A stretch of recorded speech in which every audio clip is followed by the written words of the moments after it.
Hello and welcome to ArtShow. I'm Craig Stover, and today I have with me Kathryn Pannepacker. Hey, Kathryn, how are you? Hey, Craig, good to see you. Thanks for the welcome. Great seeing you today. So I want to start off right away and share some images of works of yours. For those people who are unfamiliar with your work, I thought it would be a great way to get them familiarized. As we're talking about seeing these, can you tell me a little bit about what are we seeing here? Sure. So I'm a weaver in my studio. I'm also a painter, and often when I paint, if I'm given a mural commission, in this case by the Mural Arts in Philadelphia, Mural Arts program, I pitched an idea to do a mural called Nana Blankets. So each painting is to look like a blanket. So I often in my practice as an artist figure out ways to like connect textiles and my love of painting. So I that's what love that title. Was that your creation? yeah. And in fact, this mural, Craig, has been really badly tagged. I did it about 9 years ago. Yeah. So I'm actively out there a lot right now, fixing it up and sort of giving it like a little bit of a facelift, uplift. And I've been doing like interviewing people because I'm like right in the middle of the hood there. I'm changing up the conversation rather than who's your daddy to who's your nana. Right. Um, so I've got these, great little conversations with community there of folks tell me about like my nana, I call my nana Boo Boo or Gigi or whatever. So it's a lovely project where I'm out there doing my thing, but I'm also really engaging with community. Yeah.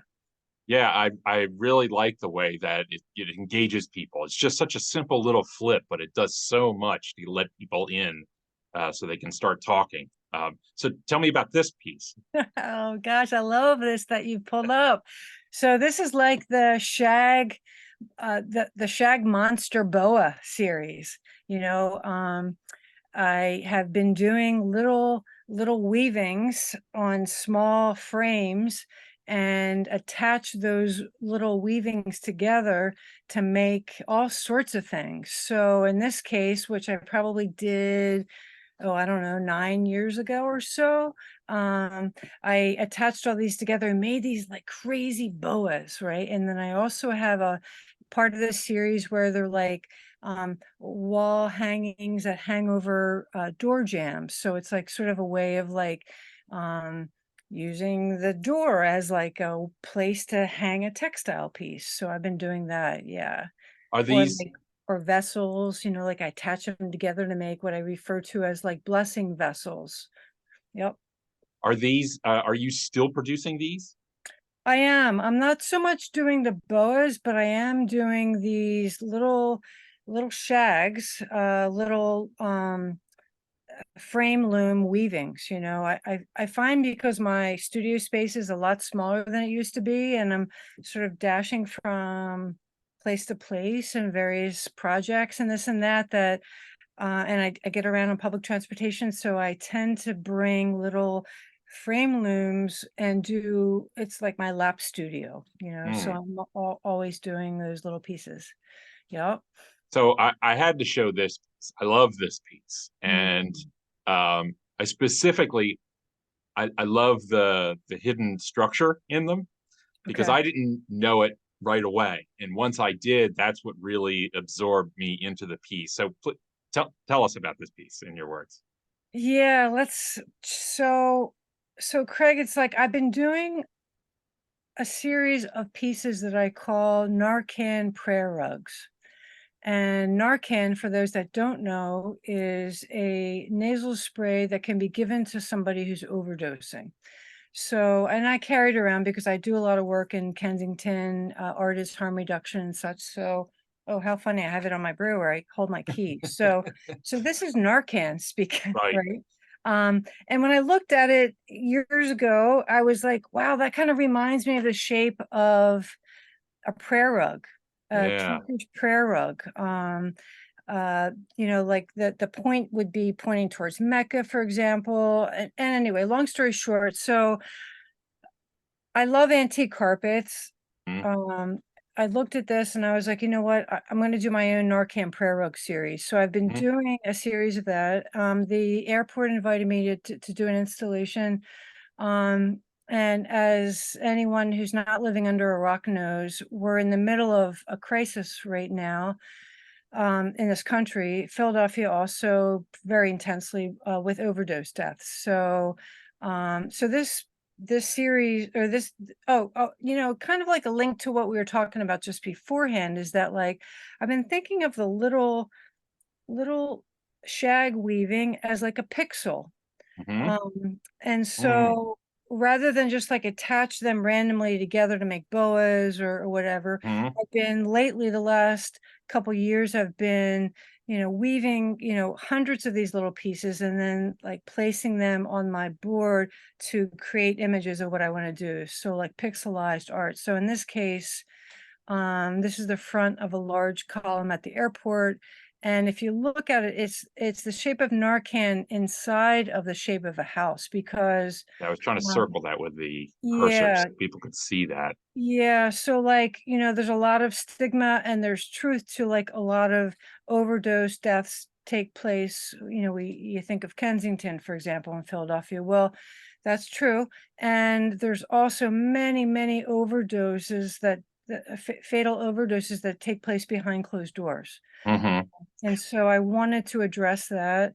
I work a lot with folks that are unsheltered, that are also in active addiction. So I'm just a big supporter of harm reduction and I breaking I down stigma and connection. Yeah. I really like the fact that, like most artists, your work needs to be looked at for a while and Mm, it reveals its secrets slowly. You know, the idea that there's that Narcan shape that's within there, yeah. you know, as soon as I learned that, then it made me do a double take on all the work.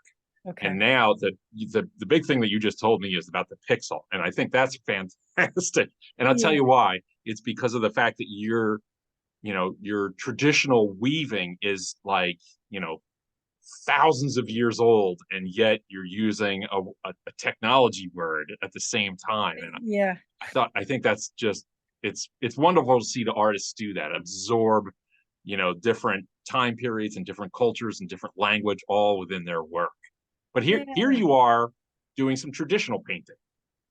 Is this you? This is you. That's me. Yeah, Yep. that's me outside at doing another mural called Wall of Rugs. And again, connecting my love of textiles with love of painting. Mm-hmm. Whenever I do a mural, it's often has something to do with textiles. So this idea I pitched to Mural Arts. I think this mural I did about 15 or 18 years ago or something. It's at Broad and Lehigh in Philadelphia. And so each panel, Craig, is a painting to look like a carpet from a different country. So it's Mm-hmm. called Wall of Rugs, the global language of textile. So you think of it, it's like every country's got their own unique food and language and music. And the same is the case with textiles. So Mm-hmm. yeah. Yeah, and this is so familiar to me because I live in Philadelphia uh, just as long as you probably, Yeah. and so Yeah. I see these things pop up every once in a while Right. in different neighborhoods, and I can always tell, like, oh, Kathryn's been here. Right. Right. Yeah. Are these always like commissioned, or are they just sort of pop ups for you? How do these come about? Yeah, really good question. Because I find these are not commissioned. These are like my own pop-up. Mm-hmm. I have tried over the years to do something called like adopt a fence, sponsor a shag. I think as artists, you know, we're always trying to figure out ways to do our work, connect with community, make a living, you know, so yeah, right. We can all relate. Like how can we Mm-hmm. do that? So, you know, I Right. started this thing called adopt a fence, sponsor a shag. So every once in a while, I get someone that wants to commission something. So like, for example, in Germantown, after um the George Floyd riots and all that, right around when COVID started and Black Lives Matter and all that, someone commissioned me to do a shag in Germantown. So the wording I chose, because a lot of times I'll do words, is breathe justice. Mm-hmm. So So it just kind of depends, but 90% of them or more even are just like, here's a neglected lot that needs a little bit of love, Right. Whether Little pop of color, yeah, little exactly. something. Yeah, yeah. Yeah, so Yeah. that piece, Craig, has been there for years, but it's very faded. You'd Uh-huh. hardly even know it's still there. So Yeah. like Maybe it needs a sometimes, refresher. yeah, sometimes I do circle around to pieces and yeah, do that exactly. So I also chose this. This is the last image we have. And I Okay. chose this one because it's a little bit different. Yes. So it's, Yes. I find it interesting that you're starting, you're not starting, you're combining all these different artistic disciplines. And then all of a sudden I see, there's stone works that are incorporated in this. Right. Tell me Right. about this. Yeah, sure. So a bunch of years ago, my wife and I were caretakers at a historic house in Germantown called Grumblethorpe, Hmm. right around Queen Lane and Germantown Avenue. And so I did a series of work that I call Bamboo Bird Song. And these were all weavings and textiles inspired from the material on the land there. And then I had that exhibit up the road at Settlement Music School. Yep, Um, I so remember. yeah, yeah. So like an example of some of the pieces in that series were like the catalpa pods from the trees on the land, or some of the bamboo pieces. These were like rocks on the property, but yes, you're right. Um, Crazy to combine this kind of material, and I love doing that I when it's love it. That's what makes me stop and look and want to know more about it. yeah. Well, it's kind of curious to me too, looking at it, because I haven't seen this piece in a little bit. It's for me, it kind of harkens back to, crazily enough, I don't know, maybe fifth grade when I learned like macrame plant hangers. Hmm. Um, and um tying knots and making a space to put like a plant in. I don't know if you remember Right. that in like fifth grade, like a simple knot kind of a thing. And then I just sort of exploded from that and did like wall pieces and this and that. But like that knot on that particular rock thing harkens me back to that. Well, it's the perfect segue because it leads me into my first question for you, which was, can you remember what was your first like exposure to art? When what was the first thing that really hit you? Was it doing those little macrame things, or was it I something I else? feel yeah, I feel like, like textiles really click for me in fifth grade, right? Fifth grade. Yeah, I think so. I mean, like my father is a florist. I come from like a family of florists. So color has always been something that's really I've been drawn to. Mm, Um, that's fascinating. yeah, and my mom, I mean, my parents have been divorced for a gazillion years, so like my influence is sort of separately from each of them. And my mom painted at one point, she did pottery at one point, knitting, she does a lot of.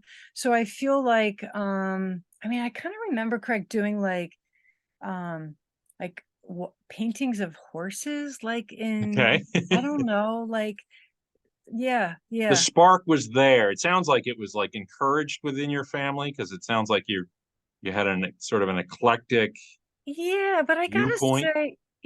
I gotta say though, I was fascinated by words. Like Really? my degree at college is creative writing.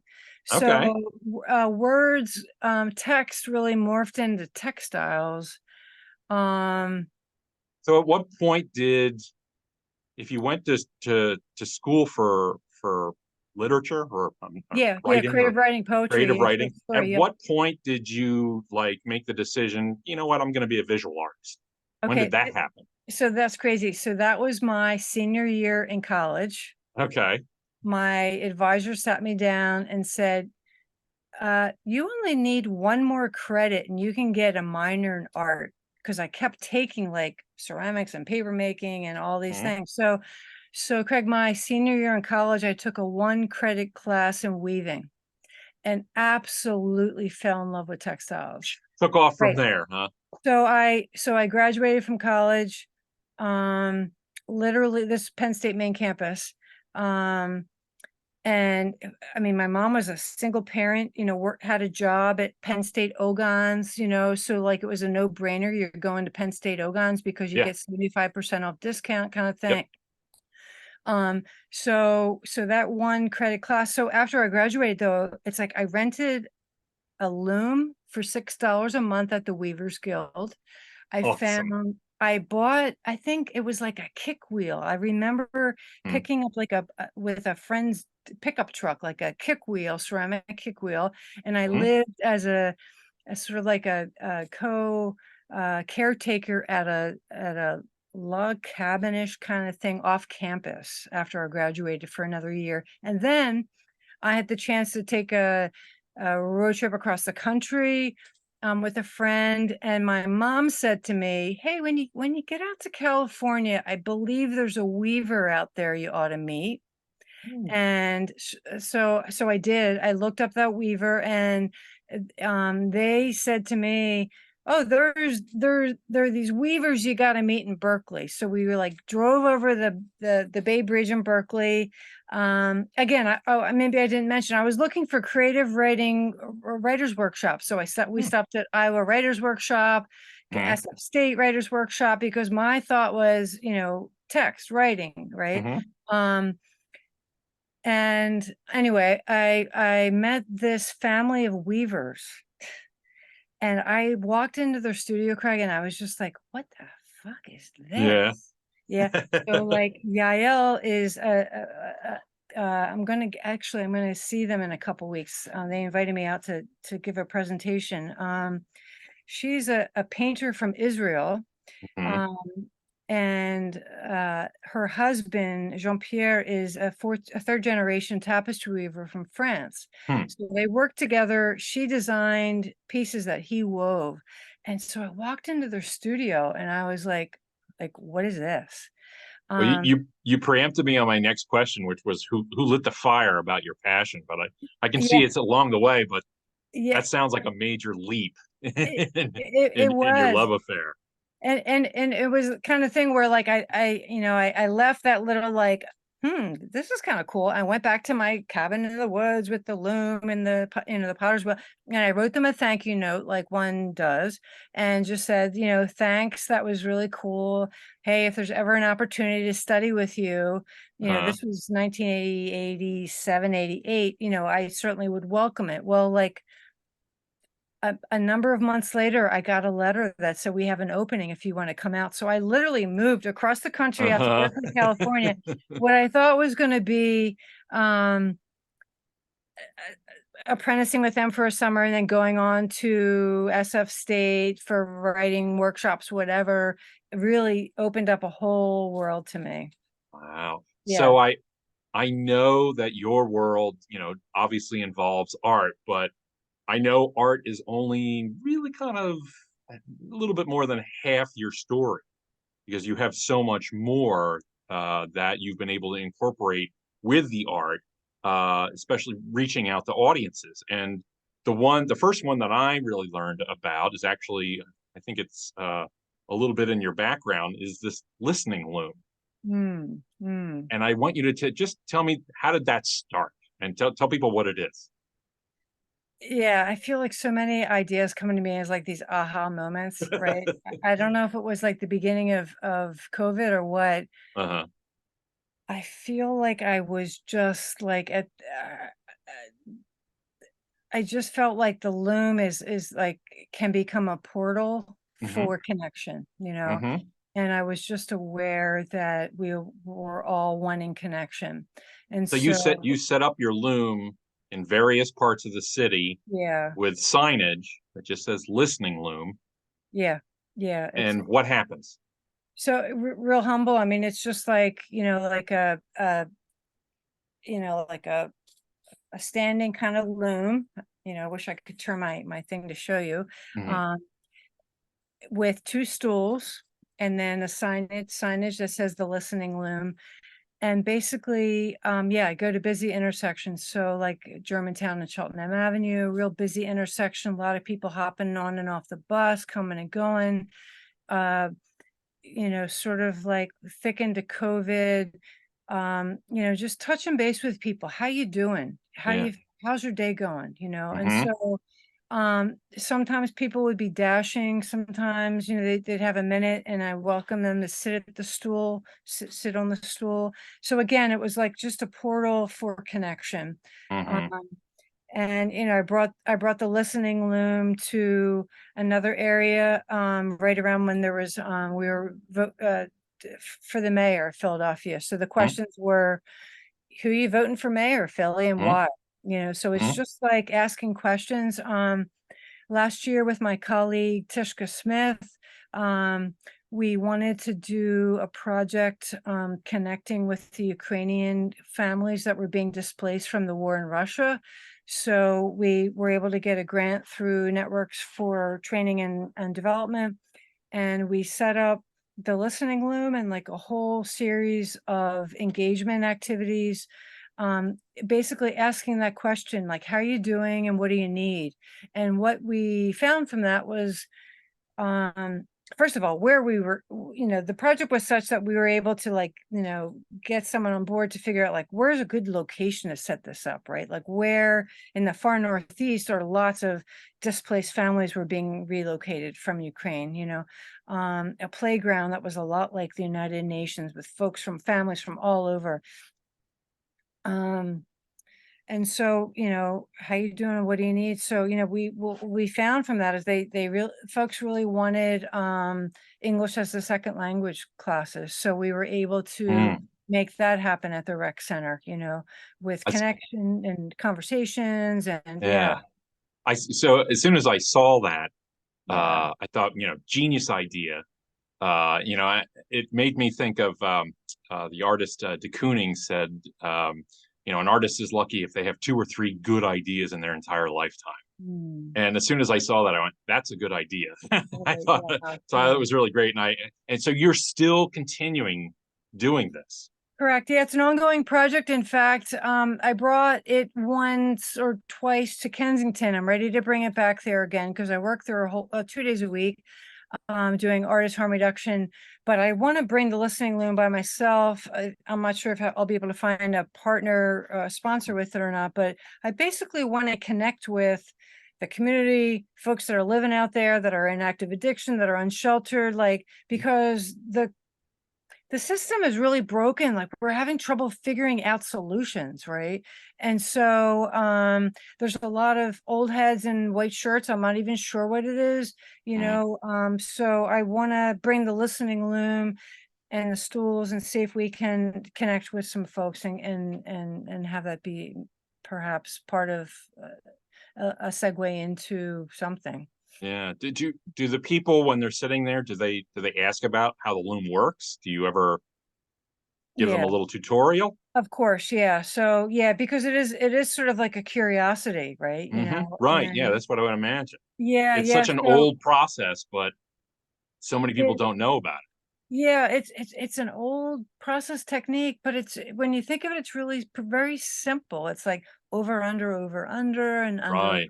over, Very under. meditative, very zen kind of a Yeah, thing. yeah, Very at yeah. peace with one. So what I'm curious to know though, where do you get your materials to weave? Where does that come from?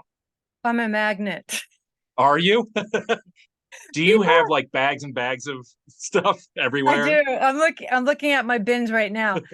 Yeah, I've Is got it like a color coded or is it all higgledy piggledy? it's kind of sort of yes, kind of not, because I feel like, yeah, I work with a lot of different, like, textures and, cotton wool, silk, jute, Right. name it. So, um, yeah, so, different Do people material. donate stuff to you? Are they constantly giving you stuff to weave? Well, people are trying to always give me stuff to weave, Okay.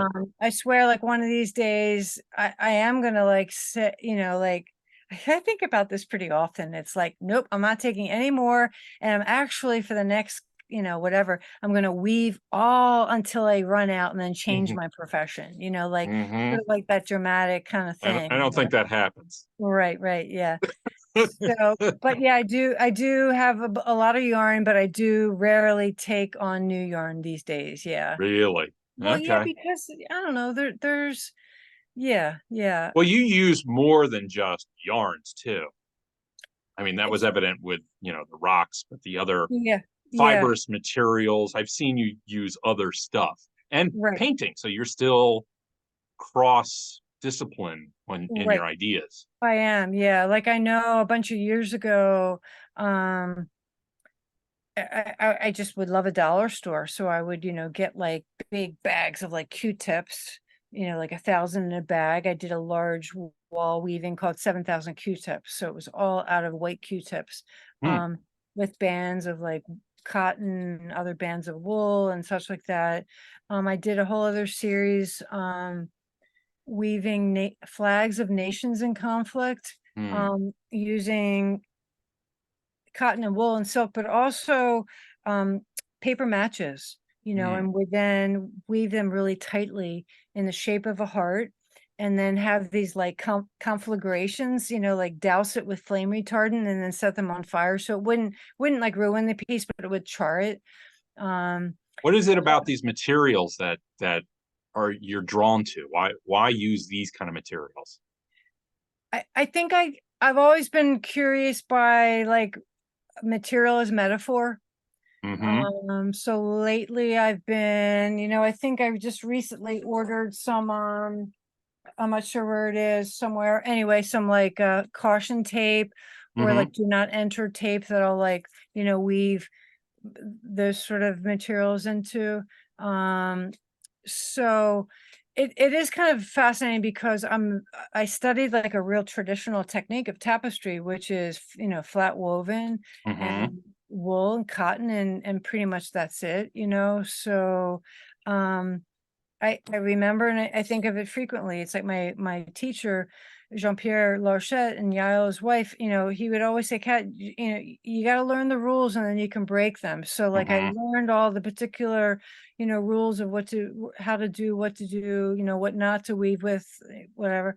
And but Are then there Mhm. are there other artists that you love to look at that you study or maybe use inspiration from? Yeah, that's a good question. Like I love looking at other artists' work, but I gotta tell you, Craig, it's like I'm inspired by looking at antique carpets. Like that's where I get my juju, my color, my That shape. is the best thing I've heard all day. I never Yeah, would have guessed it. That's perfect because now yeah, I can see your work in a different light. yeah, I really yeah, love that. Oh, yeah. I look that's at fantastic. carpets, I look at carpets, I look at a pattern, like Yeah. the differences in like hubcaps, cars have different patterns on them, or So you like look you look at the world through an artist lens. You I you do. see. Yeah. I get it now. So Yeah. I have unfortunately time for just one more question for you. Okay. So this is a question I ask a lot of artists. Yeah. Could be simple, could be complicated. We'll see. What does art do for you?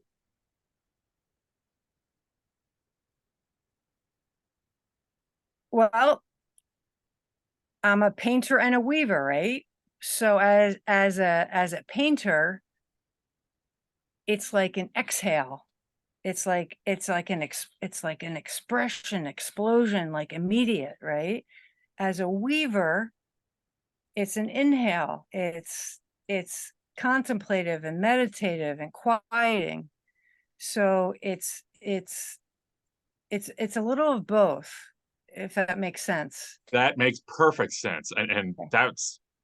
that tops your last answer. Okay. That's really good to hear that because it does make a lot of to me. It makes a lot of sense. Yeah. I get it. Yeah. The inhale, the exhale. Ooh, that's great. All Yeah. right, so I'm gonna be contemplating all this stuff, and probably I think I'll email you with some separate questions later on Okay. because that was really good. But Okay. Kathryn, I want to thank you so much for coming on my show today and talking about your work. Big fan.